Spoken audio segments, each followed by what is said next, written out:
When I used to do seminars on how to become a champion, I would always ask people, why do you want to be a champion? Or what do you want to accomplish? Why are you training? And they would, if a guy would get up and he would say, well, I want to train because I think that if I get muscular and, I feel like I'm getting the kind of definition, then I maybe can enter a bodybuilding competition. I said, sit down. I said, if you think this way, you're going to be a loser. You're never going to make it because there's no maybe. You got to get up and say, I want to be a champion. And I do whatever it takes. The amount of hours it takes, the posing, the this, the that, the visualization, looking at training footage, looking at motivational books, reading this, whatever it takes, I will do. That's the answer I want to hear from you. You can detect right away those that are going to be shaky and that will fall behind and they will not go all the way, and those that are very hungry. And that hunger you have to develop because you have to create a goal for yourself, whatever that may be, a short-term goal and a long-term goal. And you got to go after that. And if you do not see it, and if you do not believe it, who else will? Experiencing pain in your muscles and aching, and just then go on and go on and go on, and this last 2 or 3 or 4 repetitions, that's what makes actually the muscle then grow, and that divides then one from a champion and one from not being a champion. If you can go through this pain barrier, you make it to be a champion. If you can't go through, forget it. And that's what most people lack, is on this having the guts to go in and just say, I go through and I don't care what happens. It aches, and if I fall down, I have no fear of fainting in a gym, because I know it could happen. I threw up many times while I was working out, but it doesn't matter, because it's all worth it. Everyone has a problem with time, but the day is 24 hours, and we sleep 6. Now, I know there's some out there that say, whoa, I need 8. Well, I say just sleep a little faster. Because the bottom line is we have 6 hours of sleep, 24 hours are available, so you have 18 hours now available to your work, your family, your hobbies, and also to learn something new or to do something new, which could easily be that you want to learn a new language, or that you want to read, and as a New Year's resolution, I have to read a book every week, or you say, I'm going to go and reshape my body. So you're going to go and take this hour out of your schedule and say, I'm going to train an hour every day. So this is, for most people, a huge challenge, but it is totally doable, I can tell them, because the kind of things that I did when I came to this country, I went to school, I was working in construction, I was working out my 5 hours a day. I was taking acting classes from 8 o'clock at night to 12 midnight. I was doing all of those things. I wanted to make sure that out of the 24 hours of the day, that I don't waste one single hour. Those hours were too precious. And so there I just want to tell people, don't give me this thing, I have a difficult time with the time and I don't have time for this and I don't have that. You have time. You make the time.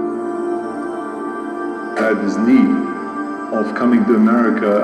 When I started learning about America at the age of 10, we got geography lessons and learned about America and saw the first photographs. I remember there's photos in the textbook, but also in Super 8mm film footage that they showed in the classroom, about the Golden Gate Bridge and the Empire State Building and the 6-lane highways and all this. I said, what am I doing here in Austria with these little roads? I want to go over there and I want to be part of the big deal. And so I had always this desire, and I felt like that the only way I ever would get to America, because in those days it wasn't common that you buy yourself a ticket, that no one could afford that.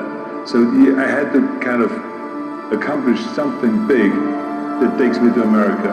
And then when I read about this guy, Reg Park, who won Mr. Universe 3 times, and then became a star in Hercules movies, and then was in Italy filming, and then in Hollywood filming, I felt that could be the ticket. I should become Mr. Universe, I should become kind of a second Reg Park. Of course, no one really bought into that. My parents thought I was totally insane. And but I think that my parents really thought that there was something terribly wrong of being that driven. Because I would come home at lunchtime, and then instead of having lunch, I would do 200 sit-ups. And at night I would go to the stadium and I would be lifting weights. I would come home at 10 o'clock at night and I would be continuing lifting weights. So it was like one of this insanity in the military. I would continue lifting weights no matter how the training was and how tough the basic training was. I would always then lift weights afterwards. I think it's the most important thing that we have a very clear vision of where we go. A goal, where do we go? Because you can have the best ship in the world. You can have the best cruise liner, but if the captain does not know where to go, that ship will drift around the world and out there at sea and will never end up anywhere. And this is exactly the way it is in real life. If you don't have a goal, if you don't have a vision, you just drift around. And you're not going to be happy. This is why it is so important to have that vision. Now, I created that vision in Austria because I grew up after the Second World War. Austria, right along with Germany, lost the Second World War. And the problem was that everyone was so depressed because they lost the war, that there was alcoholism everywhere. There was, of course, depression. There was a terrible economic situation. There was famine. There was starvation and all of those things. And also it was kind of a little place and narrow. I felt I wanted to get out of there. I wanted to escape. And I couldn't see myself really to work there and to stay there, to work in a factory, to work on a farm, or to even to follow my father's footsteps and to become a police officer. I couldn't see that either. As a matter of fact, that's what my parents wanted me to do. But that's not what I saw. This was the vision of my parents, but not mine.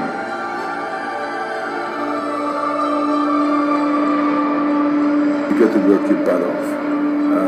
If you think that you're going to go and accomplish something really special and be the best in anything in the world, and you think you can do it without working, you make a big mistake. Because no matter what I did, if it was in bodybuilding or in acting or if it was in the political arena, it always took a lot of work. And you got to put out and you got to, something, make a lot of sacrifices. Notice, if you're not willing to work hard, forget about it. So this is another rule that is very important. Don't be afraid to fail. Because if you're afraid to fail, then you're always holding yourself back because you're afraid that if you go all out, you may fail. Well, in weightlifting, we learned that very quickly. The only way you could break a record is if you're willing to fail. That's when you put on more weight, you try it, sometimes you will not be able to lift it, which has happened to me many times, but eventually, when you train hard enough, you will lift it. So don't be afraid to fail. I mean, how far can you fall?